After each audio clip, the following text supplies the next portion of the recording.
The ballroom looked like something out of a magazine. Crystal lights hung from the ceiling, shining softly over round tables covered in white cloth. Expensive perfume filled the air, mixed with the quiet sound of string music.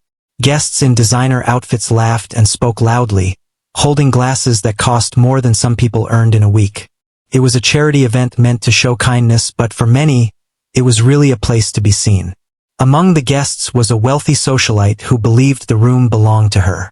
She had arrived early, made sure everyone noticed her dress, and spoke with a sharp tone that carried across tables. She was known in these circles for her loud opinions and quick temper. People smiled at her, not because they liked her, but because they feared becoming her next target. Moving quietly through the room was a young waitress in a simple black uniform. Her hair was tied neatly, and her face showed calm focus. She had worked many events like this before and knew how demanding rich guests could be. Still, she treated everyone with the same respect. To her, this was just honest work, and she took pride in doing it well. She balanced a tray with practiced care, making her way between tables. As she passed the socialite's table, someone suddenly pulled out a chair without looking. The edge of the chair brushed her arm. The tray tilted for just a second. A few drops of a drink splashed onto the edge of the table, barely touching the socialite's expensive shawl. The room seemed to freeze. The socialite jumped to her feet, her face twisted with anger as if a great crime had been committed. She looked at the small wet spot and then at the waitress, eyes burning with rage. "Are you blind?" she snapped loudly. Conversations nearby stopped. Heads turned. "I'm so sorry," the waitress said quickly, her voice calm but sincere. "It was an accident. I'll clean it right away." She reached for a napkin, but the socialite slapped it out of her hand. "Sorry?" The woman laughed harshly. "Do you know how much this costs? People like you shouldn't even be allowed near things like this." The waitress lowered her eyes, not out of shame, but to keep the situation from growing worse. She had learned long ago that arguing only made people like this angrier. "I truly apologize," she said again. "Please allow me to fix it." But the apology only fueled the anger. The socialite stepped closer, her voice rising so more people could hear. "You servants are all the same, clumsy and careless. You think a sorry can fix everything?" Guests nearby shifted uncomfortably. Some pretended to look away. Others watched closely, curious to see what would happen next. The waitress stood still, hands clasped in front of her. She felt the weight of many eyes on her, but she kept her posture straight. Then, without warning, the socialite reached out and grabbed the front of the waitress's dress. A sharp tearing sound cut through the music. The fabric ripped slightly near the shoulder. It was not a large tear, but it was enough. Gasps echoed around the table. Someone covered their mouth. Another guest whispered, "This has gone too far." The waitress froze for a moment, her face drained of color. She slowly looked down at the torn fabric, then back up. Her eyes were glossy, but no tears fell. The socialite released her grip as if she had done nothing wrong. "Maybe this will teach you to watch where you walk," she said coldly. The room was silent. Even the music seemed distant now. The waitress took a slow breath. Every part of her wanted to speak, to defend herself, to explain. But she knew this was not the place. Not like this. She gently adjusted the torn fabric to cover herself as best she could. "I hope your evening goes well," she said softly. Her calm response shocked some of the guests more than the tearing of the dress. Without another word, she turned and walked away from the table. As she moved toward the service hallway, whispers spread like fire. "Did you see that? That was cruel. Isn't this a charity event?" But no one stepped forward to stop it. No one spoke up loudly enough to matter. Behind the closed doors of the staff area, the waitress leaned against the wall and finally let out the breath she had been holding. Her hands trembled slightly. One of the other workers rushed over. "Are you okay?" the coworker asked in a hushed voice. The waitress nodded. "I'm fine. Just need a moment." She went into the restroom and looked at herself in the mirror. The tear in the dress was small but visible. She gently pressed the fabric together, steadying her hands. Her eyes met her own reflection. There was pain there, yes, but also strength. This was not the first time she had been judged by her uniform. It would not be the last. Outside, the socialite returned to her seat, satisfied, sipping another drink as if nothing had happened. She laughed loudly again, retelling the story in her own twisted way. "Some people need to know their place," she said to those around her. A few nodded awkwardly. Others stayed quiet. What the socialite did not know was that several guests had already taken out their phones, sending messages and making quiet calls. The event was not over, and neither was the night. Back in the hallway, the waitress straightened her shoulders and stepped out again. She returned to her duties, moving with the same quiet grace as before. Anyone watching closely would notice something had changed. Not weakness, but resolve. As the evening continued, a sense of tension lingered in the air. The charity event carried on, but the joy felt forced. Many guests kept glancing toward the entrance, unaware that a presence soon to arrive would change everything. And for the waitress, this was only the beginning. The night continued, but something had shifted. The laughter sounded louder than it should have been, and the smiles felt forced. The incident had left a mark on the room, even if no one wanted to admit it. People kept glancing toward the service area, then back at their plates, pretending everything was normal. The waitress moved carefully through the crowd again. She kept her tray steady, her steps measured. The small tear in her dress was still there, but she had pinned it neatly from the inside. Most guests did not notice. A few did and quickly looked away, unsure of what to say. Inside, she felt a mix of emotions. There was embarrassment, yes, but also a deep calm. She had learned long ago that anger wasted energy. Silence, when chosen with strength, spoke louder. She focused on her breathing, reminding herself that the night would end soon. In the staff area, supervisors whispered among themselves. One wanted to report the incident. Another feared causing trouble with powerful donors. In the end, they did nothing. The waitress overheard bits of the conversation but chose not to step in. She did not want pity. She wanted peace.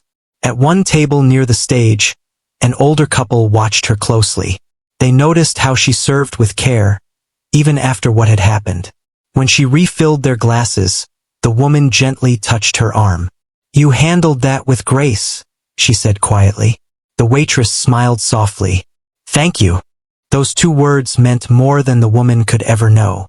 Across the room, the wealthy socialite was still enjoying the attention. She spoke loudly, telling her version of the story, leaving out the parts that made her look cruel. Some laughed nervously. Others nodded, eager to stay on her good side.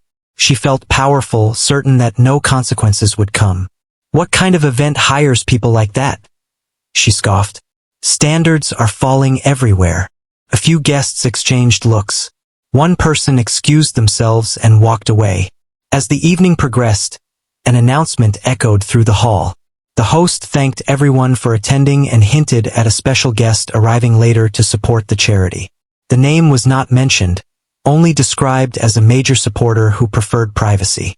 At that moment, the waitress paused near the side of the room.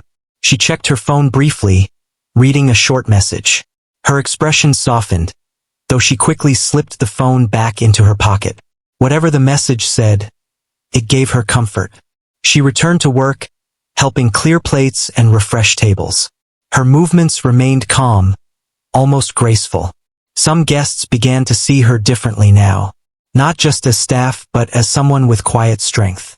In a quiet corner, two event planners whispered urgently. "If that gets out, it could look bad," one said.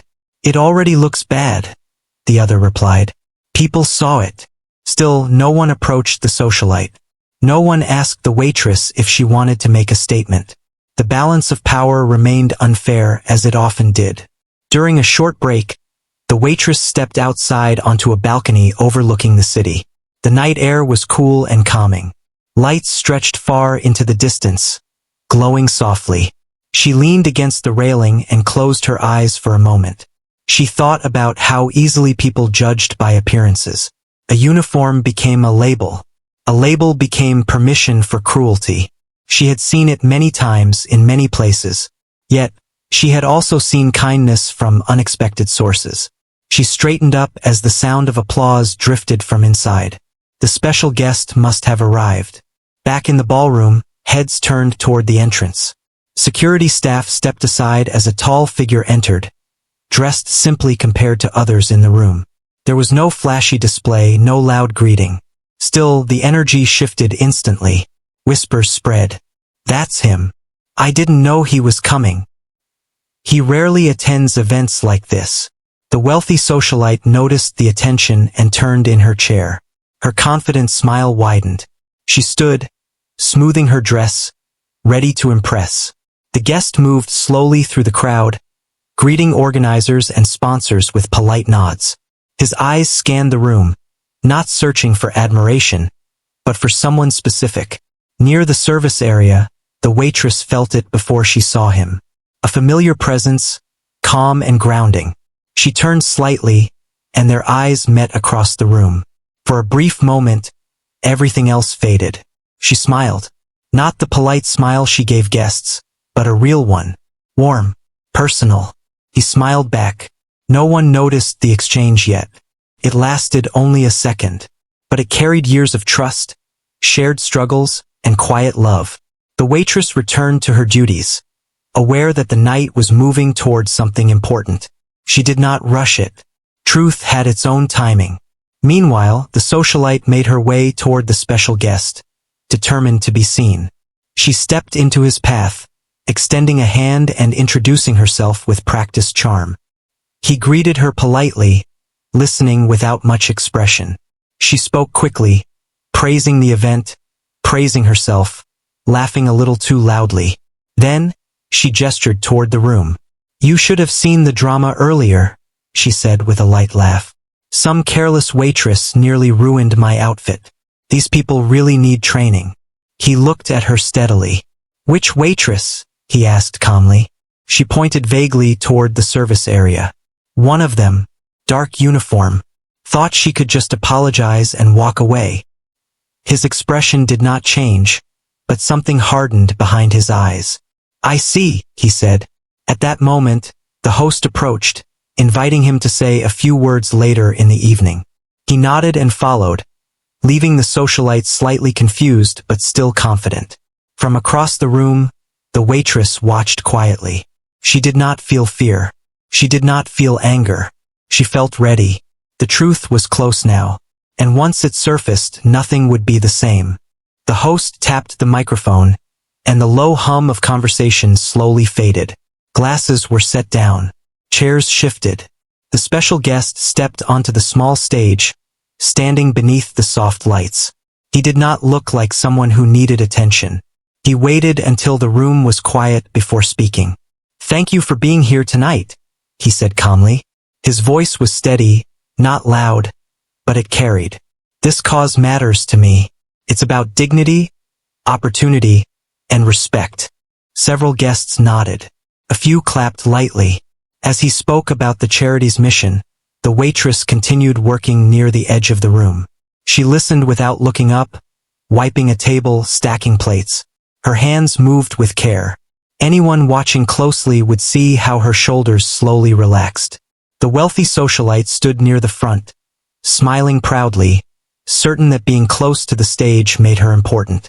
She whispered comments to the people around her, enjoying the spotlight that came with proximity. The speaker paused. "I also believe," he continued, "that respect should not depend on titles, clothing, or how much money someone appears to have." The room grew quieter. He looked out over the crowd, his eyes moving slowly from face to face. Then, unexpectedly, his gaze settled toward the service area. "There was an incident earlier tonight," he said. A ripple of tension moved through the room. Some guests looked down. Others leaned forward. The socialite stiffened, her smile fading just slightly. "I want to speak about it," he added. "Not to embarrass anyone, but because moments like these reveal who we are." Whispers spread quickly. The waitress felt her heartbeat quicken. She stopped what she was doing and stood still, unsure if she should leave the room. Before she could move, one of the supervisors gently shook their head, signaling her to stay. The speaker stepped down from the stage and walked slowly toward her. Every eye followed him. The socialite's face drained of color. "What is he doing?" she murmured. The man stopped a few steps away from the waitress. His expression softened. He spoke, not into the microphone this time, but clearly enough for the nearby tables to hear. "Are you all right?" he asked her. She met his eyes. "I am," she replied quietly. Pause followed. Felt long, heavy. He reached out and gently adjusted the pin holding her torn dress together, making sure she was comfortable. The gesture was respectful, careful. Gasps filled the room. Then he turned back toward the guests. "This woman," he said, "is not just part of the staff here tonight." The silence deepened. "She is my wife." The words landed like thunder. People froze. Mouths fell open. Chairs scraped against the floor as some stood without realizing it. The wealthy socialite's knees buckled slightly. She grabbed the back of a chair to steady herself. The room exploded into whispers. "His wife? She's married to him? But she's a waitress." The man raised his hand gently, asking for quiet. "She works because she chooses to," he continued. "Because she believes in independence, humility, and understanding people from all walks of life." He looked directly at the socialite now. "And earlier tonight, she was treated with disrespect." The socialite opened her mouth, but no words came out. "I was told her clothing was damaged in anger," he said calmly. "At a charity event meant to celebrate kindness." A few guests nodded. Others looked away, ashamed. The waitress felt heat rise to her face. She wanted to disappear, but she stood tall, hands clasped, breathing steadily. "I don't share this to shame anyone," the man said.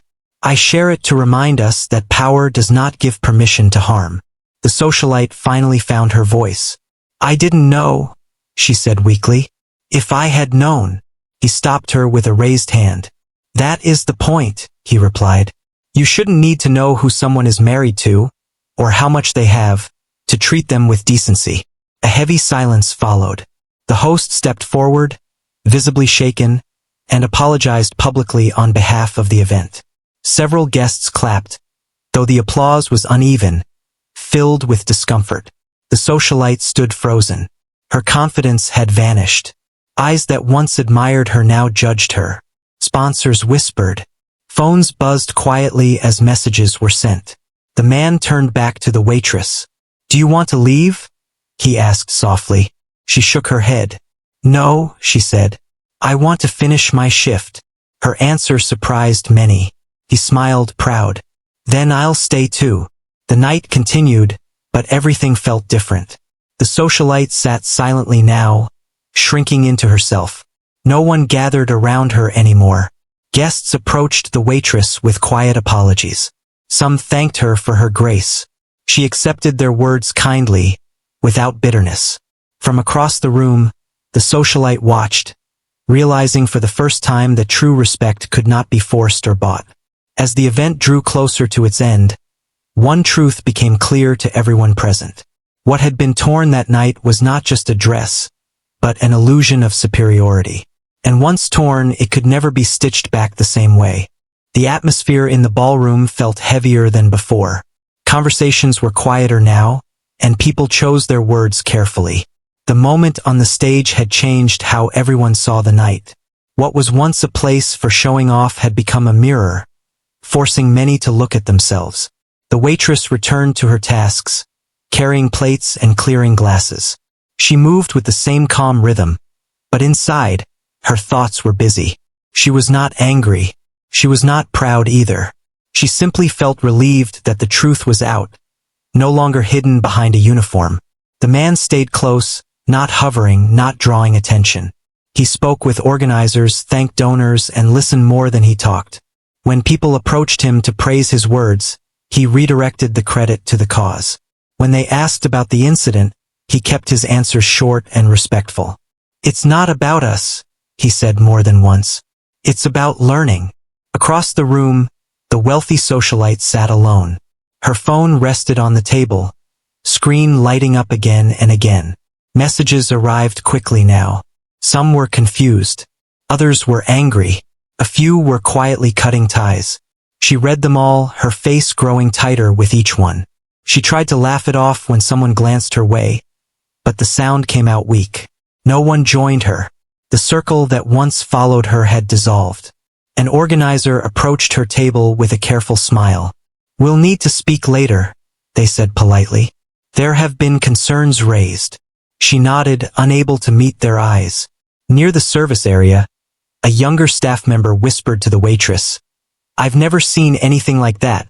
The waitress smiled faintly. "Neither have I." As the evening moved on, guests began to leave. Some paused to thank the staff sincerely this time. Tips were left quietly. Notes folded beneath plates with simple words like, "I'm sorry," and "Thank you for your grace." The waitress read none of them until later. For now, she focused on finishing strong. When the last guests were nearly gone, the wealthy socialite finally stood. She looked around, as if searching for a friendly face, but found none. With stiff steps, she walked toward the service area, stopping a few feet away from the waitress. "I didn't know," she said, her voice low. "I truly didn't." The waitress turned and faced her. There was no anger in her eyes, only tired honesty. "That shouldn't matter," she replied gently. The words hit harder than any insult. "I lost my temper," the socialite said. "I was embarrassed. I reacted badly." "Yes," the waitress said simply. For a moment, the socialite looked like she might say more. Then she nodded, realizing there was nothing else that could fix it. She turned and walked away, shoulders slumped. Later, in a quiet office near the exit, the event organizers met with the socialite. They explained that several sponsors had expressed concern. The incident had been seen by too many people to ignore. Future invitations would be reconsidered. She listened in silence. For the first time in a long while, no argument came to her mind. Only regret. Outside, the city lights flickered as cars pulled away from the venue. The man and the waitress stepped out together. The night air felt lighter now. "You didn't have to say anything," she said softly as they walked. "I know," he replied. "But I wanted to." She nodded. "Thank you." They paused near the curb. He took off his jacket and gently placed it around her shoulders, careful not to draw attention. "Are you okay?" he asked. She smiled. "I am now." They drove home in comfortable silence. At a red light, she looked out the window, thinking about how quickly things could change. How one moment could reveal so much about people. At home, she finally removed the pin from her dress and set it on the table. The small tear stared back at her. Instead of sadness, she felt something close to gratitude. It was proof of strength she didn't know others could see. The next morning, news of the event spread quietly through certain circles. No headlines screamed. No names were dragged through public fire. But invitations stopped coming. Calls went unanswered. Doors that once opened easily stayed closed. The socialite sat alone in her large living room, scrolling through social media, watching people distance themselves. For the first time, she wondered how many times she had hurt someone without noticing. Across town, the waitress woke early and prepared for another day. She packed her lunch, tied her hair back, and chose a different dress for work. Simple, clean, comfortable. Before leaving, she glanced at the pinned dress hanging in the closet. She left it there. That day, she returned to work not as someone hiding, but as someone whole. Coworkers greeted her with new respect. Supervisors spoke more carefully. Something had shifted. And somewhere deep inside the wealthy socialite, something had shifted too, though she did not yet know what to do with it. The night had ended, but its lessons were still unfolding. What remained was a quiet understanding that true power is shown not in anger, but in restraint, and that dignity cannot be torn by hands driven by pride. Morning sunlight filled the kitchen, soft and warm. The waitress moved quietly as she prepared breakfast, the calm of the new day settling around her. The night at the event felt distant now, like a storm that had passed. What remained was clarity. She knew who she was, and she felt no need to prove it to anyone. She left the house early and walked to work, choosing the longer route. The city was waking up. Shop owners raised shutters. Buses hissed to a stop. People hurried with coffee cups in hand. Everyone carried their own story, their own worries, their own quiet strength. At work, things felt different. Not dramatic, not uncomfortable. Just different in a good way. People greeted her by name now, not just by role. Conversations felt warmer. There was respect in small gestures, in listening, in space given. She worked through the day with focus and care, just as she always had. The uniform did not feel heavy anymore. Felt honest. Across the city, the wealthy socialite woke in a silent house. The rooms were large, the furniture expensive, but the quiet felt sharp. She reached for her phone and scrolled through messages that had slowed to almost nothing. Invitations that once filled her calendar were gone. The silence forced her to sit with her thoughts. She replayed the moment again and again. The anger, the grip on the dress, the tearing sound. She had always believed power protected her. Now she understood how fragile that belief was. Later that week, the charity organization released a quiet statement. It spoke about respect, about accountability, about learning from mistakes. No names were mentioned. Still, the message was clear. The waitress read it during her lunch break. She felt no satisfaction, no joy at someone else's fall. Only hope that something good might grow from it. That evening, she met her husband after work. They walked through a park, hands brushing as they moved along the path. She told him how normal the day had felt. How peaceful. That's what matters, he said. Not the noise. They sat on a bench and watched children play nearby. Life continued, simple and real. Days passed. Then weeks. One afternoon, the waitress was asked to step into the office. She felt no fear, only curiosity. A manager explained that new training would be introduced, focused on dignity and fair treatment. Staff would have clearer support. Voices would be heard. She nodded, grateful that change did not require shouting. Around the same time, the socialite began volunteering at a local community center. Not for attention. There was none to gain there. She stacked chairs, cleaned tables, listened more than she spoke. At first, it felt uncomfortable, then humbling, then grounding. She watched people work hard without praise, without reward. People who showed kindness without expecting anything back. Slowly, she understood what she had missed for so long. One evening, she wrote a letter. Not for public eyes, not for forgiveness, just for honesty. She apologized for her behavior and took full responsibility. She did not send it right away. When she finally did, there was no reply, and she accepted that. The waitress continued her life with quiet confidence. She no longer hid parts of herself to fit expectations. She spoke when needed. She stayed silent when that felt right. She chose balance. At another charity event months later, she attended as a guest. She wore a simple dress she loved. No uniform, no labels, just herself. She noticed the socialite across the room, standing alone. Their eyes met briefly. The socialite lowered her head in a small nod. It was not an apology spoken aloud, but it was real. The waitress nodded back. Nothing more was needed.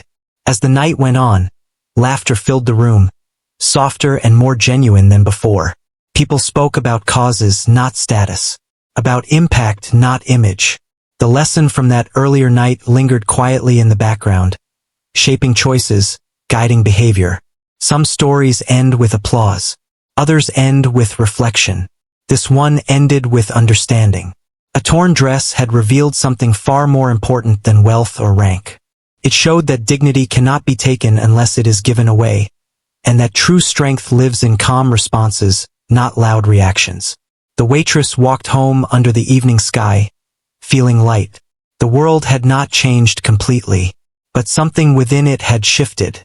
And sometimes that is enough.